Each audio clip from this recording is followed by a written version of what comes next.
কিন্তু অসমত এনে এজন ব্যক্তিৰ জন্মগ্ৰহণ হৈছিল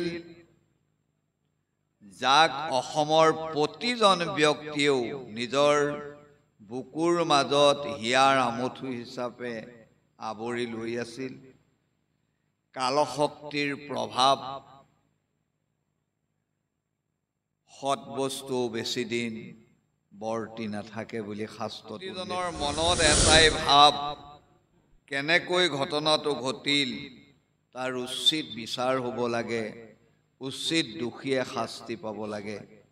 গতিকে আমিও আজি এই পবিত্ৰ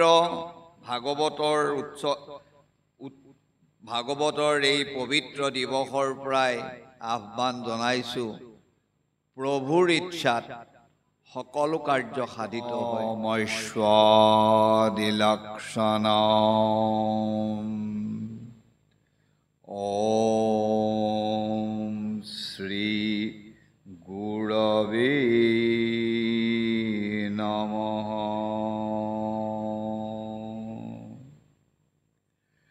যাৰ কৃপাকণা লাভ কৰিলে হৃদয়ৰ অজ্ঞানতা দূৰ হৈ জ্ঞানৰ জ্যোতিৰে উদ্ভাসিত হয়, সেইজন পৰম আৰাধ্য আধ্যাত্ম গুৰুৰ চৰণত সশ্ৰদ্ধ প্ৰণিপাত নিবেদন কৰিছোঁ। শ্ৰী শ্ৰী যাদবদেৱ পাদকমলম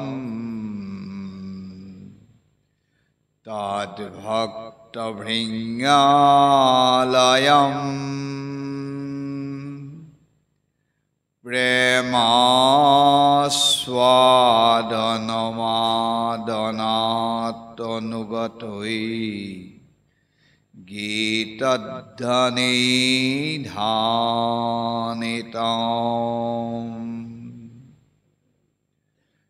যচ্চৌন্দৰ্যবিমুগ্ধয়া কমলয়া সৎসদ্ভিয়া সেবিতম সৌগন্ধাতিশয়াংশ পাংশ বিষয়ৈযুক্তম ভজে কোমলম।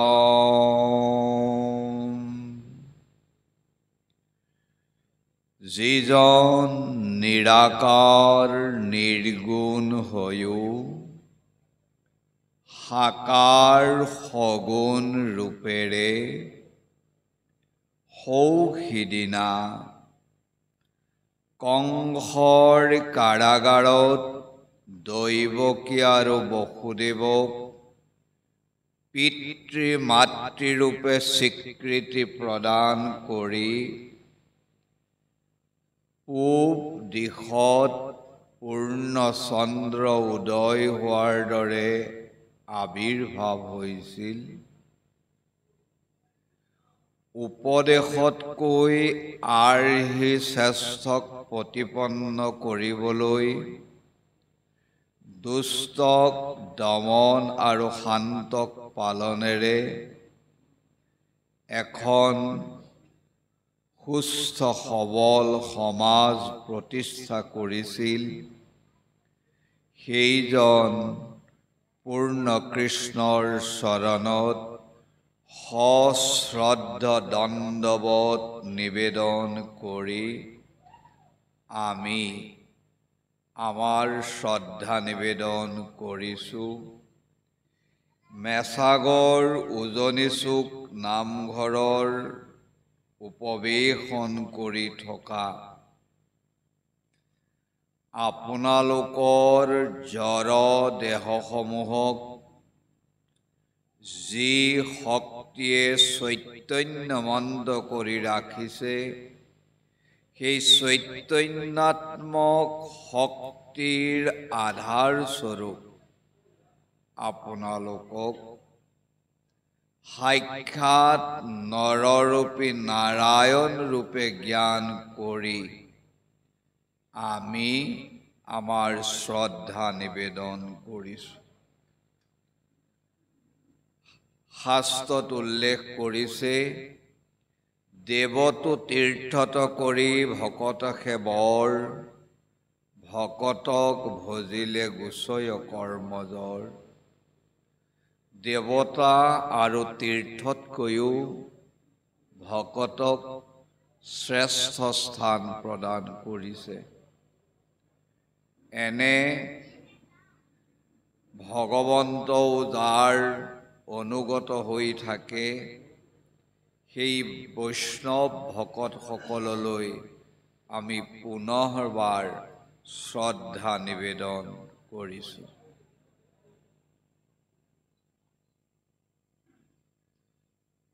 হে শ্ৰোতৃবৃন্দ, শ্ৰীমদ ভাগৱতৰ ওপৰত বক্তৃতা প্ৰদান কৰিব পৰা ক্ষমতা আমাৰ একেবাৰেই নাই। যিহেতু শাস্ত্ৰত উল্লেখ কৰিছে, ভাগৱতৰ তত্ত্ব কেৱল এইকেইজনেহে জানে। অহং বেত্তি সুকো বেত্তি ব্যাস বেত্তি নবেত্তি বা শ্ৰীধৰং সকলং বেত্তি শ্ৰী নৃসিংহ প্ৰসাদত। অহং বেত্তি, শিৱই কৈছে মই ভাগৱত তত্ত্বৰ কথা জানো। সুকো বেত্তি, শুকদেৱে ভাগৱতৰ কথা জানে। ব্যাস বেত্তি নবেত্তিবা, ব্যাসক তুমি জানা বুলিয়েই ধৰা কিম্বা নাজনা বুলিয়েই ধৰা, তেওঁৱেই ভাগৱত প্ৰণয়ন কৰিছে। শ্ৰীধৰং সকলং বেত্তি, শ্ৰীধৰ স্বামীদেৱে ভাগৱতৰ সকলো তত্ত্ব জানে। কেনেকৈ? শ্ৰী নৃসিংহ প্ৰসাদত, শ্ৰী নৃসিংহ মুৰাৰীৰ প্ৰসাদত শ্ৰীধৰ স্বামীয়ে ভাগৱতৰ তত্ত্ব জানে। এনে স্থলত আমি ভাগৱতৰ তত্ত্ব কেনেকৈ বিশ্লেষণ কৰিম? তথাপিতো অগ্ৰজসকলে যি পথ প্ৰদৰ্শন কৰি গৈছে, সেই পথকে অনুসৰণ কৰি আমি মাত্ৰ দুআষাৰ কোৱাৰ প্ৰয়াস কৰিছোঁ। ভাগৱত, এই পুস্তকভাগেৰ নামাকৰণ কৰা হৈছে ভাগৱত। এই ভাগৱতত 4টা অক্ষৰ আছে, ভ, গ, ৱ আৰু ত। এই 4টা আখৰে 4টা বিশেষ অৰ্থক প্ৰতিপন্ন কৰিছে। কি কৰিছে? ভকাৰং ভাবুকং গেয়ং, ভ আখৰটোৱে ভাৱক বুজাইছে। ভগৱানৰ প্ৰতি, বিশ্বৰ পৰিচালনা সত্তাটোৰ প্ৰতি যেতিয়া ভাৱ আহিব, তেতিয়াই ভাগৱতৰ প্ৰতি মন আকৃষ্ট হ'ব। যেতিয়ালৈকে ভাৱ নাহে, তেতিয়ালৈকে ভাগৱত তত্ত্ব উপলব্ধি কৰিব নোৱাৰে। সেইকাৰণে প্ৰথম আখৰটো ভ দিছে। ভকাৰং ভাবুকং গেয়ং, ভ আখৰটোৱে ভাৱক বুজাইছে। গকাৰং জ্ঞানং উদ্ভৱং, গ আখৰটোৱে জ্ঞানক বুজাইছে। ভাগৱতৰ সান্নিধ্যলৈ যেতিয়া যাব, সেই ভাগৱত সমুদ্ৰত জ্ঞান লাভ কৰিব পাৰিব, যি জ্ঞানৰ দ্বাৰাই ভগৱত তত্ত্বক উপলব্ধি কৰিবলৈ সুবিধা হ'ব। বকাৰং বৈষ্ণৱিক জ্ঞানম, ব আখৰটোৱে বৈষ্ণৱ জ্ঞানক বুজাইছে। বৈষ্ণৱ জ্ঞান হ'ল উৰণ, বুৰণ, গজন, ভমন। এই চাৰিওমুঠি জীৱত ভগৱানৰ অস্তিত্ব অনুভৱ কৰিব পৰা যিটো জ্ঞান সমস্ততে প্ৰভু বিৰাজিত হৈ আছে। মহাপুৰুষজনাই লিখিছে, সমস্ত ভূতত ব্যাপী আছো মই হৰি, সবাকো জানিবা তুমি বিষ্ণু বুদ্ধি কৰি। সকলোৰে অন্তৰত যে বিষ্ণু আছে, এই ভাৱটো বহু প্ৰয়াসৰ মূৰতহে জাগৃত হয়। গতিকে ভাগৱত অধ্যয়নৰ মাজেদি সেই বৈষ্ণৱ জ্ঞান, সকলো ভূতত ভগৱত দৰ্শন এই ভাগৱতৰ মাধ্যমেদি সিদ্ধি হয়। সেইকাৰণে ইয়াত গ আখৰটো দিছে। তকাৰং তত্ত্বভাৱকম, ত আখৰটোৱে তত্ত্ব, এই বিশ্ব ব্ৰহ্মাণ্ড সৃষ্টিৰ যি মূলভূত তত্ত্ব, য'ৰ পৰা এই বিনন্দ বিলাস বিশ্ব ব্ৰহ্মাণ্ড সৃষ্টি স্থিতি লয় হৈছে, সেই ভগৱত তত্ত্ব এই ভাগৱতৰ মাজত উপলব্ধি হৈ আছে। সেইকাৰণেই পুস্তক ভাগেৰ নামাকৰণ কৰা হৈছে ভাগৱত। আৰু অন্যসকলে ভাগৱতৰ অন্য এনেধৰণৰে কৰে, ভাতি ইতি সৰ্বলোকেষু, যিখন শাস্ত্ৰই সকলো লোকতে জ্ঞানৰ পোহৰ প্ৰদান কৰিব পাৰে। গীয়তে চনকাদিভি, এই সৃষ্টিৰ ব্ৰহ্মাদেৱৰ প্ৰথম সন্তান আছিল সনক, সনন্দ, সনাতন, সনত কুমাৰ। এই চাৰিজনেও যিখন শাস্ত্ৰ অধ্যয়ন কৰিছিল, অৰ্থাৎ সৃষ্টিৰ আদিৰ পৰাই যি ভাগৱত আছে, যাক চাৰি সিদ্ধইও পঢ়িছিল, বৰ্ততে ত্ৰিষু বেদেষু, ঋক, যজু, সাম, এই তিনিওখন বেদৰ যি সাৰ তত্ত্ব, এই সাৰ তত্ত্ব ভাগৱতৰ মাজত সন্নিৱিষ্ট হৈ আছে। ত্ৰায়তে সকলং জগত, যিখন শাস্ত্ৰই সমস্ত জগতক ত্ৰাণ কৰি মানৱ জীৱনৰ সাফল্যতা প্ৰদান কৰিব পাৰে। মানৱ জীৱনৰ লক্ষ্য পুনঃ জন্ম নবিদ্যতে, আকৌ যে জন্ম মৃত্যু বিৱৰ্তনত যাতে নপৰে, তাৰ উদ্দেশ্যেই ভাগৱত শাস্ত্ৰত সমস্ত জ্ঞান সন্নিৱিষ্ট হৈ আছে। সেইকাৰণেই ভা, গ, ব আৰু ত, এই চাৰিটা আখৰেৰে পুস্তকভাগীৰ নামাকৰণ কৰা হৈছে। এই ভাগৱত এনে ৰসযুক্ত, সৰ্ব বেদান্ত সাৰং হি শ্ৰী ভাগৱতমেশ্বতে, তৎ ৰসামৃত তৃপ্তৈঃ নান্যত্ৰ স্যাৎ ৰতিঃ কশ্চিৎ। সৰ্ব বেদান্ত সাৰ, বেদৰ পৰা ওলোৱা যিবিলাক বেদান্ত, এই বেদান্তৰ সাৰ অংশটোৱেই হৈছে ভাগৱত। তৎ ৰসামৃত তৃপ্তৈঃ, ভাগৱতৰ ৰসত যি ভকতে তৃপ্তি লাভ কৰিছে, ভাগৱতৰ কৃষ্ণৰ প্ৰেম ৰস যে আস্বাদন কৰিবলৈ সক্ষম হৈছে, ন অন্যত্ৰ স্যাৎ কশ্চিৎ, তেওঁ আৰু অন্য শাস্ত্ৰ পঢ়ি অন্য ৰস ল'বলৈ নাযায়।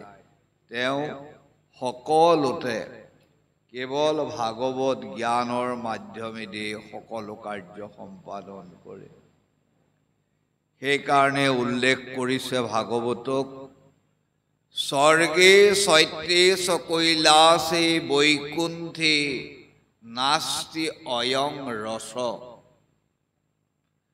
অতঃ পিবন্ত সদ্ভাগ্যা যা মা মুঞ্চত কৰ্হসিত।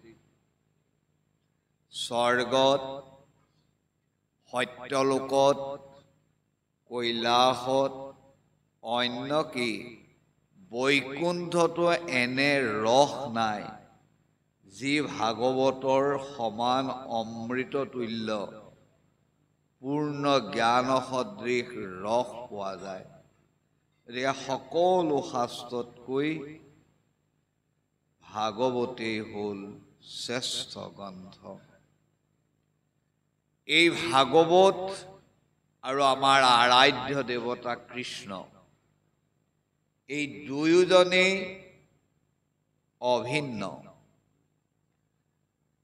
ভাগৱতক কোৱা হয় ভগৱানৈষ ইদং লীলা কীৰ্তনম ভাগৱতম। ভগৱানৰ লীলা কীৰ্তন যিভাগ পুস্তকত লিপিবদ্ধ হৈ আছে সেইখনক কোৱা হয় ভাগৱত। আৰু য'ত ভগৱানে কোৱা কথা আছে সেইখনক কোৱা হয় ভগৱত গীতা। ভগৱানৈষ যা বাণী সা গীতা। গীতা হ'ল ভগৱানে কোৱা কথা আৰু ভাগৱত হ'ল ভগৱানৰ লীলা কীৰ্তন সংযুক্ত হৈ থকা শাস্ত্ৰ। এই ভাগৱত আৰু আমাৰ আৰাধ্য দেৱতা কৃষ্ণ অভিন্ন। কিয়নো স্কন্ধ পুৰাণত উল্লেখ কৰিছে শ্ৰীমদ ভাগৱতৈষ অথ শ্ৰীমদ ভগৱতস্তথা স্বৰূপম একমেৱ অস্তি সচ্চিদালক্ষণ সচ্চিদানন্দ লক্ষণ।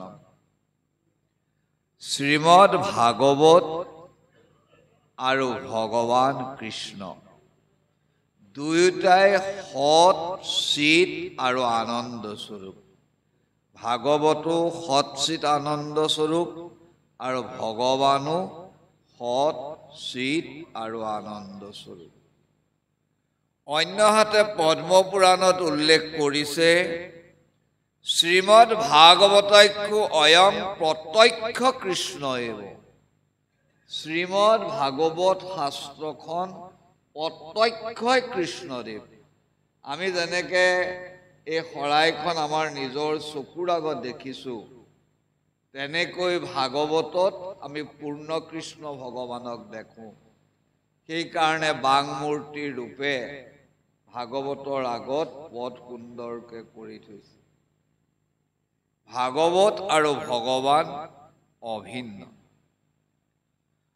অন্যহাতে ভাগৱতৰ যিটো লক্ষ্য, ভগৱান কৃষ্ণদেৱৰ যিটো লক্ষ্য, দুয়োটা লক্ষ্য একে।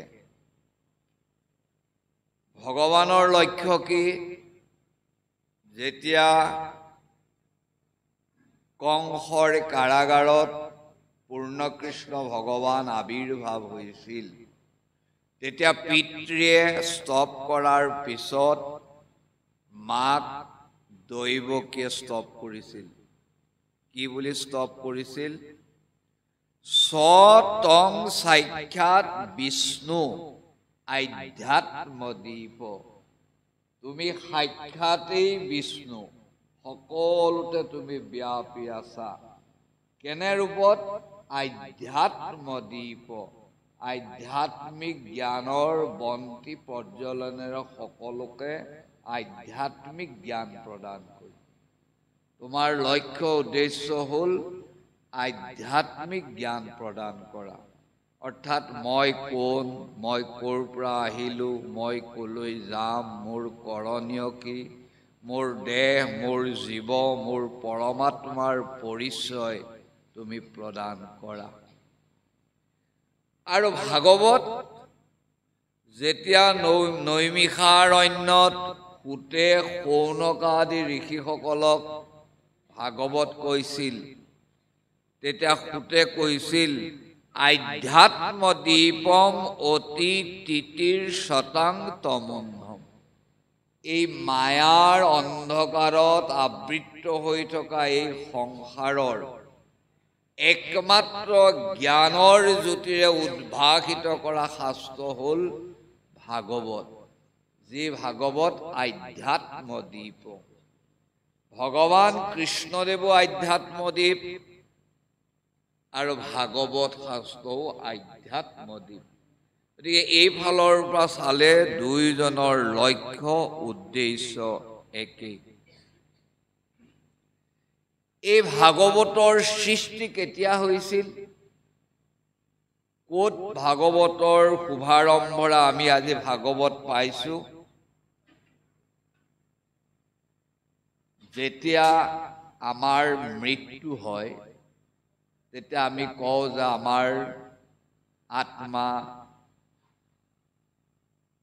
ৰৈ যায় ই পুনৰ আকৌ নতুনকৈ জন্মগ্ৰহণ কৰে আত্মাৰ কেতিয়াও মৰণ নাই তেনেকে এই গোটেই বিশ্ব ব্ৰহ্মাণ্ডখনৰো তিনিটা অৱস্থা আছে আমাৰ যেনেকৈ জন্ম মৃত্যু আৰু আমি বৰ্তি থাকোঁ এই বিশ্ব ব্ৰহ্মাণ্ডখনৰো তিনিটা শক্তি আছে সৃষ্টি স্থিতি আৰু লয় আজি আমি বহি থকা এই পৃথিৱীখন এদিন লয় হৈ গুচি যাব আকৌ এদিন সৃষ্টি হ'ব আকৌ এদিন লয় হ'ব সৃষ্টি স্থিতি লয় সাধিত হৈ যায় আৰু যেতিয়া ভগৱানে অকলশৰে থকাৰ পিছত কয় একোহং বহুশ্যাম বভুৱ মই অকলে আছো এতিয়া মই বহুত হওঁ এই বুলি চিন্তা কৰাৰ লগে লগেই নিজৰ নাভি পদ্মত ব্ৰহ্মাদেৱৰ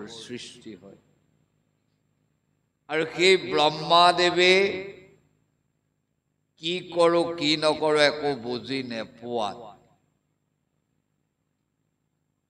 সন্মুখলৈ আহি থকা এটা ৰাজহংস তেওঁ দেখা পাইছিল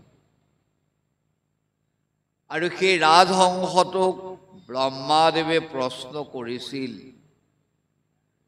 কহ ত্বম অসি তুমি কোন ৰাজহংসটোৱে কৈছিল তোমাৰ প্ৰশ্নটো ভুল হৈছে কাৰণ তুমি পঞ্চভৌতিক দেহেৰে তৈয়াৰী তোমাৰ দেহত জীৱ আছে তোমাৰ দেহত পৰমাত্মা আছে মোৰ দেহটো পঞ্চভৌতিক তত্ত্বৰে তৈয়াৰী মোৰ দেহতো জীৱ আছে মোৰ দেহতো পৰমাত্মা আছে গতিকে তুমি আৰু মই দুইজন অভিন্ন একেই গতিকে ত্বম কহ ত্বমসি কোন তুমি এই প্ৰশ্নটো কেনেকৈ হ'ব তুমি যি ময়ো সি তোমাৰ আৰু মোৰ মাজততো পাৰ্থক্য নাই এনে বুলি হংসৰূপী নাৰায়ণে ব্ৰহ্মাদেৱক কোৱাৰ পিছত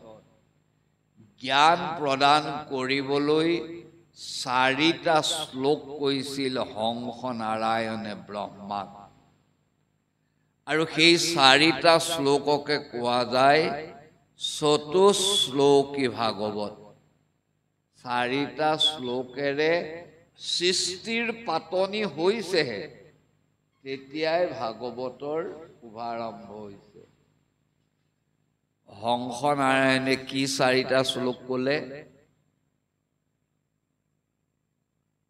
প্ৰথম ক'লে অহম এব আসম এব অগ্ৰে নান্যত অয়ং সৎ অসৎ পৰম পশ্চাৎ অহং যত এতৎস যো অৱশিষ্যত স অস্মিয়হম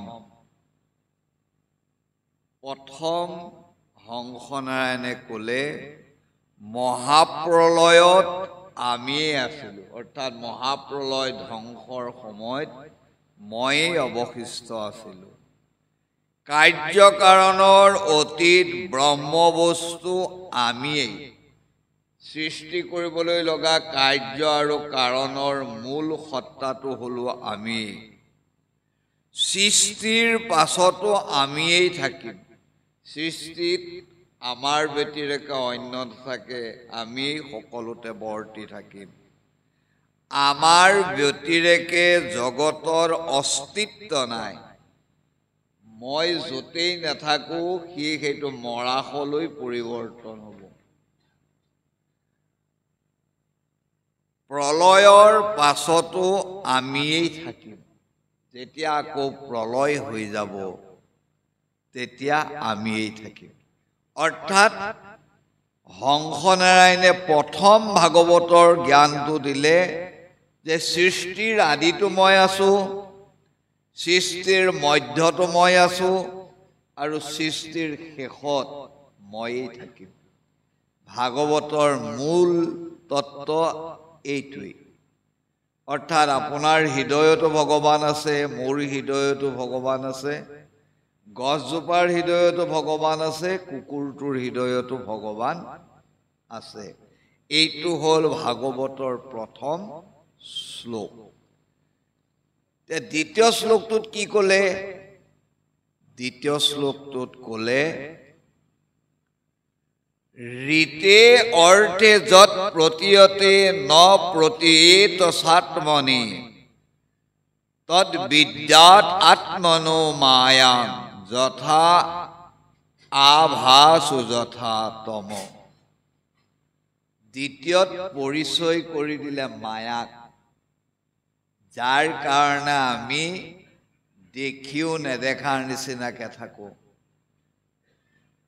কুঁৱলী পৰি থাকিলে যেনেকৈ লাইটৰ পোহৰটোৱে সিফালে যাব নোৱাৰে আমাৰ দেহৰ মাজতো এটা মায়াৰ প্ৰহেলিকা পৰি থাকে যাৰ কাৰণে এইটো মোৰ ল'ৰা আৰু এইটো তেওঁৰ ল'ৰা তেওঁৰ ল'ৰাটোৱে ফাৰ্ষ্ট ডিভিজনত পাছ কৰিলে মোৰটোৱে থাৰ্ড ডিভিজন পালে মনত যিটো আমাৰ আবেগ এয়া হ'ল মায়াৰ প্ৰতীক সেইকাৰণে মহাপুৰুষ শ্ৰীমন্ত শংকৰদেৱে ভাগৱতত মায়াৰ পৰিচয় দিলে এনেকে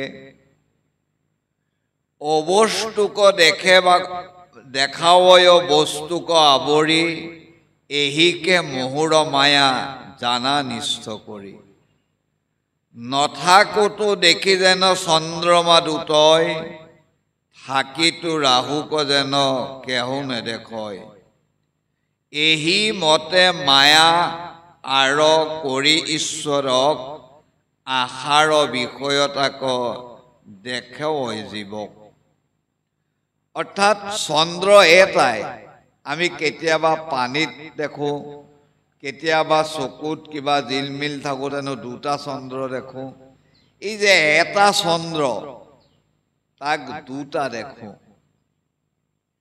আৰু ৰাহু বুলি এটা গ্ৰহ আছে ৰাহুৱে বোলে চন্দ্ৰ সূৰ্য গ্ৰাস কৰে গ্ৰহণ হয় ৰাহু আছে বুলি কোৱা শুনিছো কিন্তু আকাশত কোনোদিনাখনি ৰাহুক নেদেখো এই যে থকা বস্তুটো নেদেখা বস্তুটোকো ভ্ৰম হৈ দুটা দেখা মিছাটোকে সঁচা বুলি মানি থকা এই যিটো প্ৰক্ৰিয়া আমি সকলোৱে জানো যে জন্মিছে যেতিয়া মৰিবই কিন্তু কোনেও যে মৰাৰ কথা নভবাকে জীয়াই থাকে এইটোৱে হ'ল ভগৱানৰ মায়া ভগৱানৰ মায়া নথকা এটা আমি একো কামেই নকৰিলোহেঁতেন কাইলেতো মৰিমেই আজিনো কৰি কি লাভ গতিকে দ্বিতীয় ভাগৱতৰ তত্ত্বটো মায়া তত্ত্ব তৃতীয়ত কি ক'লে যথা মহান্তি ভূতানি ভূতেষু স অৱচেতসু অনু প্ৰবিষ্টানি তথা তেষু ন তেষু হম আমি সকলোৱে জানো যে সকলোবিলাক তত্ত্ব পঞ্চভূতেৰে তৈয়াৰী ক্ষিতি অপ তেজ মৰুত ব্যোম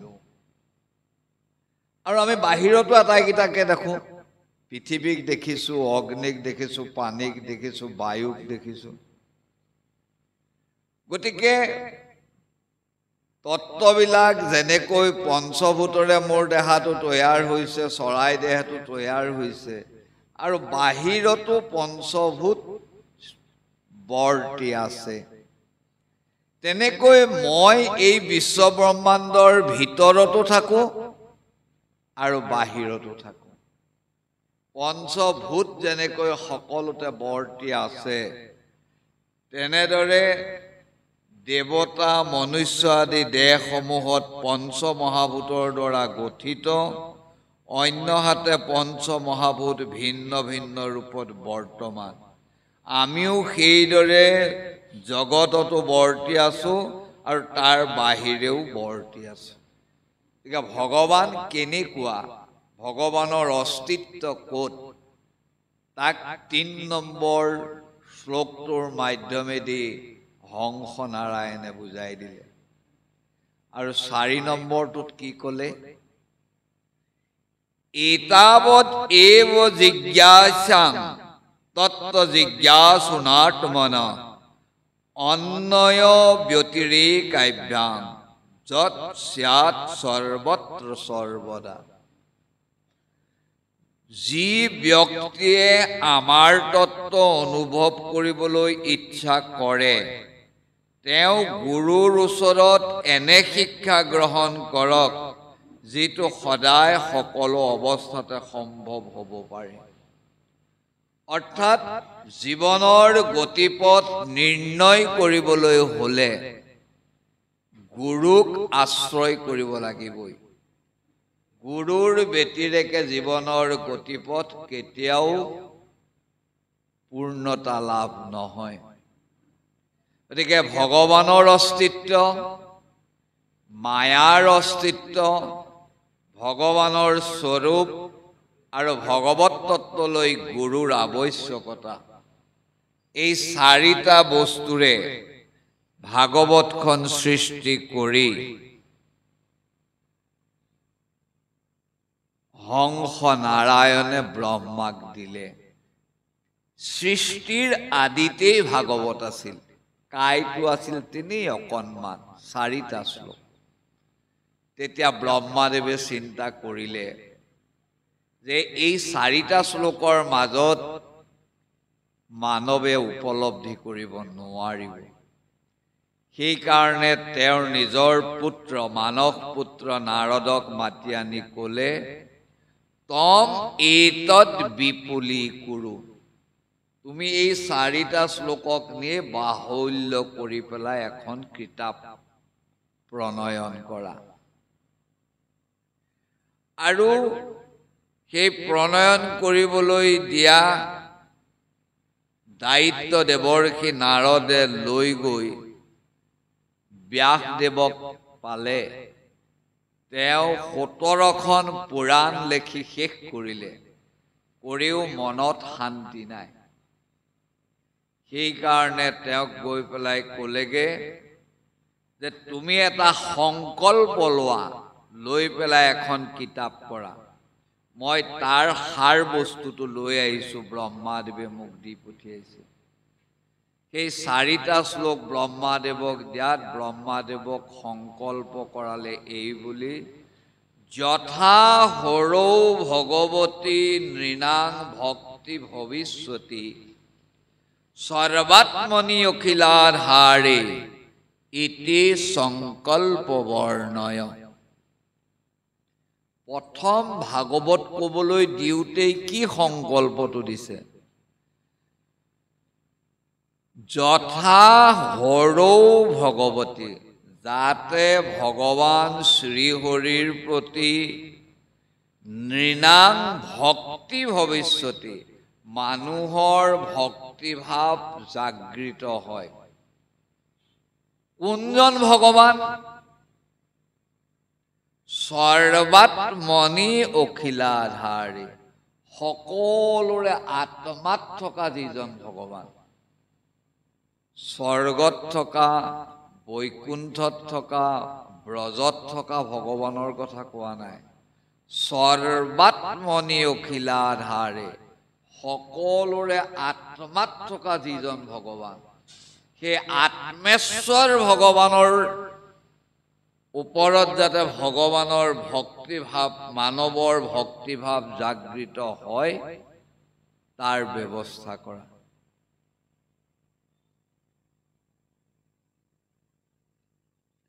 এই বুলি সংকল্প বৰ্ণয় সংকল্প বাক্য পাঠ কৰাই ব্যাসদেৱক ভাগৱত লিখিবলৈ ক'লে। আৰু ব্যাসদেৱে 18টা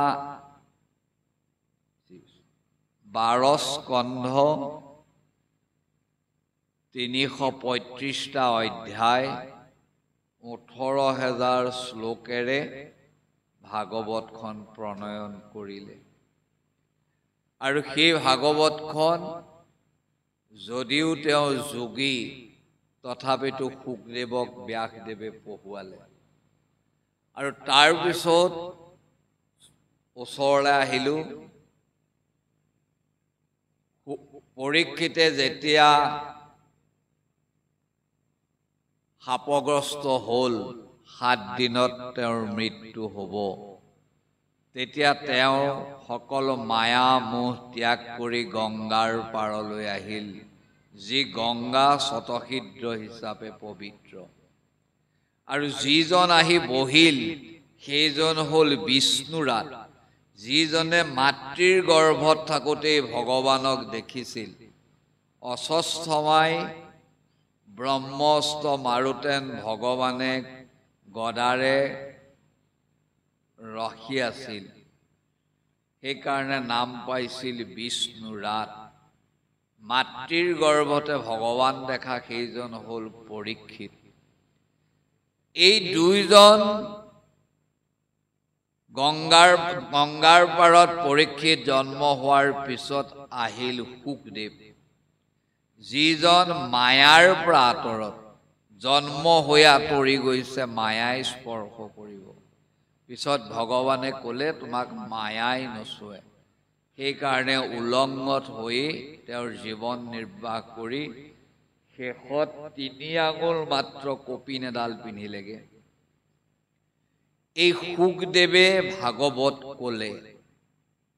কওঁতেন পৰীক্ষিতে প্ৰশ্ন কৰিছে।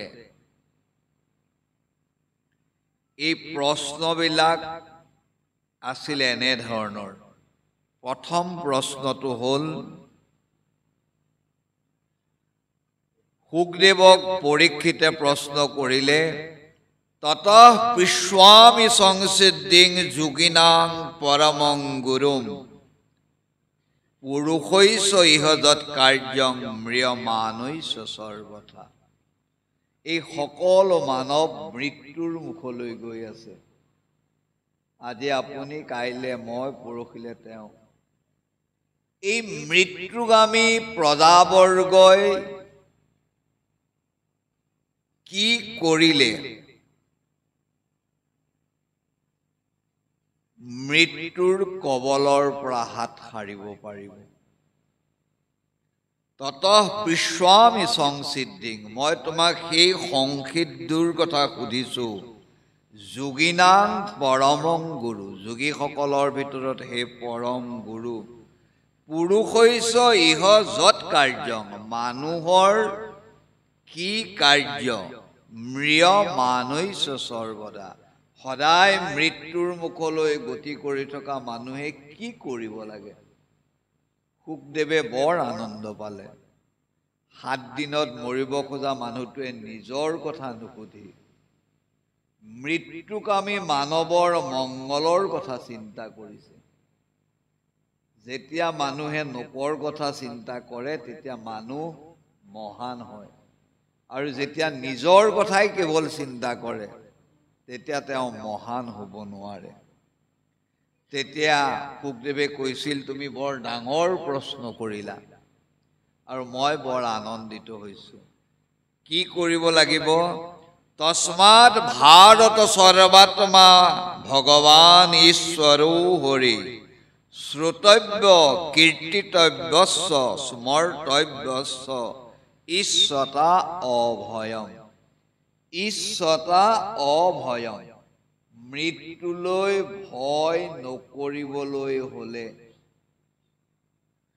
তস্মাৎ হে ভাৰত হে পৰীক্ষিত সৰ্বাত্মা সকলোৰে আত্মাত থকা সুখদেৱেও কিন্তু কোৱা নাই যে বৈকুণ্ঠত থকা ব্ৰজভূমিত থকা সৰ্বাত্মা সকলোৰে আত্মাত থকা ভগৱান ঈশ্বৰো হৰি যাক আমি ভগৱান বুলি কওঁ যাক আমি ঈশ্বৰ বুলি কওঁ যাক আমি হৰি বুলি কওঁ সেইজনৰ গুণানুকীৰ্তন শ্ৰুতব্য শুনিব লাগিব কীৰ্তিতব্য কীৰ্তন কৰিব লাগিব স্মৰ্তব্য আৰু স্মৰণ কৰিব লাগিব ভগৱানৰ গুণানুকীৰ্তন শ্ৰৱণ কীৰ্তন আৰু স্মৰণ এই তিনিটা কৰিলেই মৃত্যুৰ ভয়ৰ পৰা হাত সাৰিব পাৰিবা এইদৰে কোৱাৰ পিছত তেওঁ 6টা প্ৰশ্ন কৰিছিল আৰু সেই 6টা প্ৰশ্নৰে ভাগৱতৰ শুভাৰম্ভ ঘটিছিল মই অকল প্ৰশ্নকেইটা কৈ থওঁ আপোনালোকে ভাগৱতত পাবই প্ৰথমটো হ'ল সৰ্বশাস্ত্ৰৰ সাৰ কি গোটেইবিলাক কিতাপে কি কৈছে দ্বিতীয়টো হ'ল শ্ৰীকৃষ্ণই দৈৱকীৰ গৰ্ভত কি কাৰণে জন্মগ্ৰহণ কৰিছিল কাৰণ ভগৱান সকলোৰে হৃদয়তহে আছে আৰু 125 বছৰৰ কাৰণে কৃষ্ণই যশোদাৰ গৃহত জন্মগ্ৰহণ হৈ ডাঙৰ দীঘল হৈ শিশু অস্বস্থৰ তলত মৃত্যুক আকোৱালি লৈছে গতিকে আমাৰ ভগৱানে জন্ম মৃত্যুৰ এয়া লীলাহে আমাৰ ভগৱান সৃষ্টিৰ আদিটো আছে মধ্যটো আছে শেষলৈ থাকিব সেইকাৰণে কৈছে এনেজন কৃষ্ণ থকাৰ পিছতো কিয় দৈৱকীৰ গৃহত জন্মগ্ৰহণ কৰিলে তেওঁ কি লীলা কৰিছিল 125 বছৰলৈ অহা কৃষ্ণদেৱে মৰ্ত্যত কি লীলা কৰিলে 5 নম্বৰটো তেওঁ কোন অৱতাৰত কি কাৰ্য কৰিলে মৎস্য অৱতাৰত কি কৰিলে কুৰ্ম অৱতাৰত কি কৰিলে নৃসিংহ অৱতাৰত কি কৰিলে আৰু 6 নম্বৰত সুধিলে কৃষ্ণ বৈকুণ্ঠ পৰায়ণৰ পিছত ধৰ্মই ক'ত আশ্ৰয় কৰিলে অৰ্থাৎ কৃষ্ণটো নমৰে কিন্তু প্ৰশ্নটো কৰিছে যে যেহেতু নৰলীলা আচৰণ কৰিছে গতিকে কৃষ্ণই বৈকুণ্ঠ পৰায়ণ কৰাৰ পিছত ধৰ্মই ক'ত আশ্ৰয় কৰিলে এই 6টা প্ৰশ্নৰ উত্তৰকে এই ভাগৱত শাস্ত্ৰত আপোনালোকে লাভ কৰিবলৈ সক্ষম হ'ব সময়টো গুচি গ'ল এই ভাগৱতৰ মূল সত্তা কি সকলোৱে চাগে ক'ব কৃষ্ণ কৃষ্ণৰ ব্যতিৰেকে ভাগৱতত মূল সত্তা নাই এতিয়া কৃষ্ণ মানে কোন কৃষ্ণকটো আমি জানি ল'ব লাগিব ভাগৱত পঢ়িবলৈ এতে সাংস কলা পুংস কৃষ্ণস্তু ভগৱান স্বয়ং ইন্দ্ৰাৰি ব্যাকুলং লোকং মীৰয়ন্তি যুগে যুগে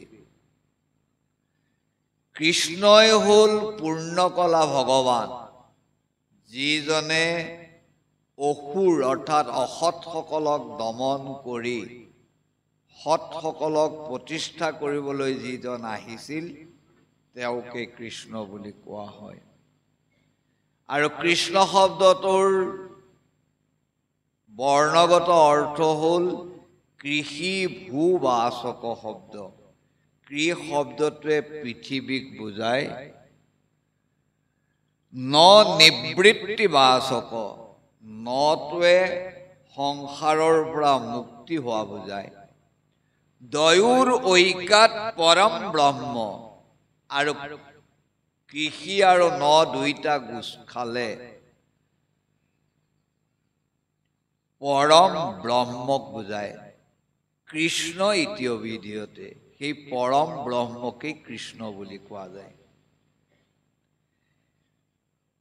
এই কৃষ্ণৰ বিষয়ে ভাগৱতত এনেধৰণেৰে উল্লেখ কৰিলে ভাগৱতে যি তত্ত্বক দেখুৱালে তাত ক'লে কৃষ্ণম এনম অবেহিতম আত্মানাম অখিলাত্মানম জগত হিতায় সোপি দেহি ইব অবভাতি মায়য়া কৃষ্ণম এনম অবেহিতম তুমি কৃষ্ণক এই বুলি ভাবিবা কি বুলি ভাবিবা আত্মানাম অখিলাত্মনম সকলোৰে আত্মাত যিটো সত্তা আছে সেই সত্তাটোকেই তুমি কৃষ্ণ বুলি ভাবিবা তেতিয়াহ'লে দৈৱকীৰ নন্দন যশোদাৰ নন্দক আমি নাভাবিম নেকি সুঅপি সেইজনো দেহি ইব অবভাতি মায়য়া তেওঁ মায়াৰে 125 বছৰৰ কাৰণে আবিৰ্ভাৱ হৈছিল কিন্তু তেওঁ আদি অন্তৰহিত ভগৱান ক'ত থাকে সকলোৰে হৃদয়ত থাকে ইয়াৰ একেবাৰে ভাল প্ৰমাণ এটা আছে আৰু কেইদিনমানৰ পিছতে ৰাস আহিব ৰাসত কৃষ্ণদেৱে গোপীসকলৰ লগত নাচিব কেলি কৰিব গতিকে গোপীসকলক সকলোৱে হেয় প্ৰতিপন্ন কৰিব কাৰণ ৰাত্ৰি কালত কৃষ্ণদেৱৰ লগত কেলি কৰি আছে তে গোপীসকলক সুধিলে তোমালোকে যে বৃন্দাবনত ৰাতিটো কেলি কৰিলা কাৰ লগত কেলি কৰিলা ভাগৱতৰ মাধ্যমেদি গোপীসকলে উত্তৰ দিলে গোপীনাং তৎপতিনাংচ সৰ্বে সাংশৈব ভূতানাম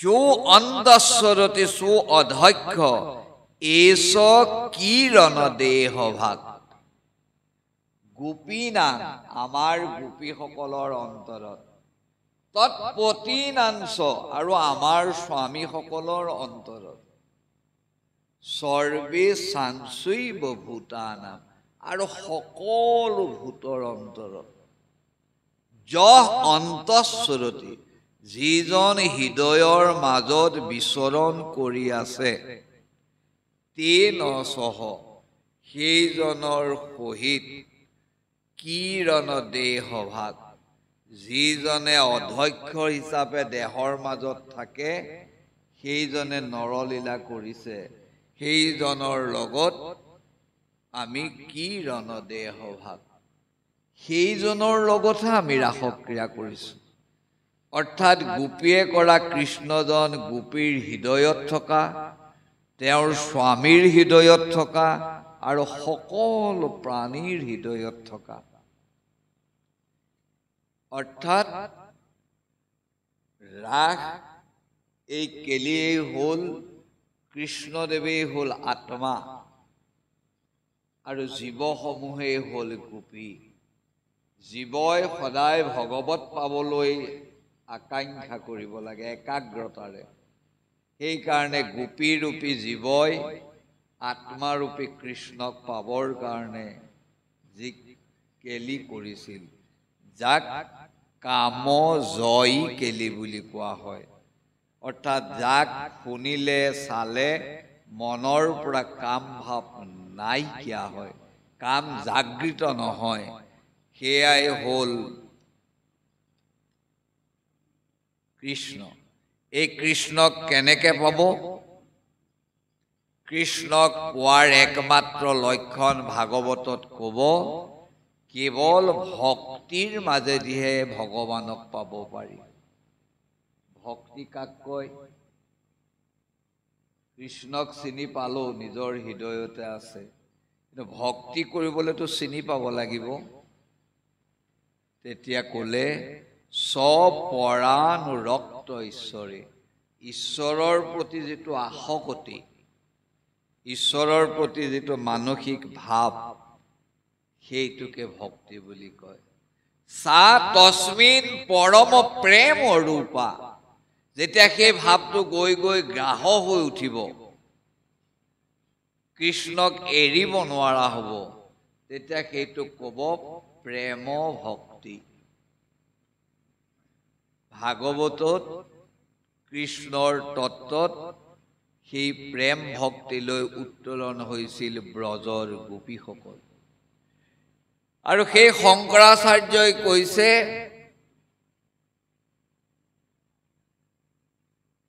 স্ব আত্মতত্ত্ব অনুসন্ধানম ভক্তি ইতি অভিধীয়তে।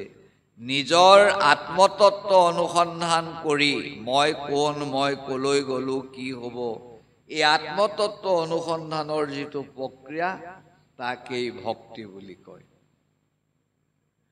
প্ৰহ্লাদ নাৰদে কৈছে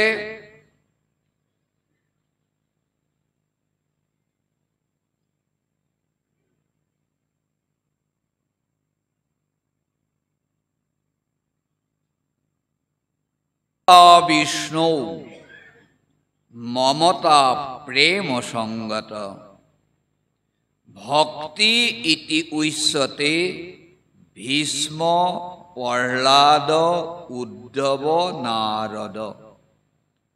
নাৰদ, উদ্ধৱ, প্ৰহ্লাদ, ভীষ্ম, এই সকলোৱে ভক্তি উচ্যতে, এইটোকেই ভক্তি বুলি কয়। কোনটোক? অনন্য মমতা বিষ্ণু, মমতা প্ৰেম সংগ। বিষ্ণু অৰ্থাৎ সকলোতে ব্যাপি থকা যিটো সত্তা, অৰ্থাৎ পৰমাত্মা, পৰমাত্মাক চিনি পাই পৰমাত্মাৰ লগত সমন্বয় কৰা যিটো প্ৰক্ৰিয়া, এই প্ৰক্ৰিয়াটোকে কোৱা হয় ভক্তি। গতিকে ভগৱানক মানে নিজৰ হৃদয়ত ভগৱানক উপলব্ধি কৰিব পাৰিলেই ভক্তি সিদ্ধি হয়। আৰু সেই ভক্তি সিদ্ধি হ'লেই ভগৱানক লাভ কৰিবলৈ সক্ষম হয়। ভাগৱতৰ উদ্দেশ্য হ'ল এই সৃষ্টিতত্ত্বক সুন্দৰকৈ বুজাই মানৱে ভগৱত প্ৰাপ্তি হৈ পুনৰ জন্ম নল'বলৈ যি আৱশ্যক, তাকেই ভাগৱতৰ মাজেদি মানৱক জ্ঞান প্ৰদান কৰিবলৈ বিচাৰি অসংখ্য শত্ৰুক দমন কৰিছিল।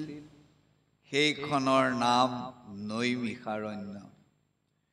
যেতিয়া বৃত্ৰাসুৰক বধ কৰিবলৈ ইন্দ্ৰাদি দেৱতাসকলে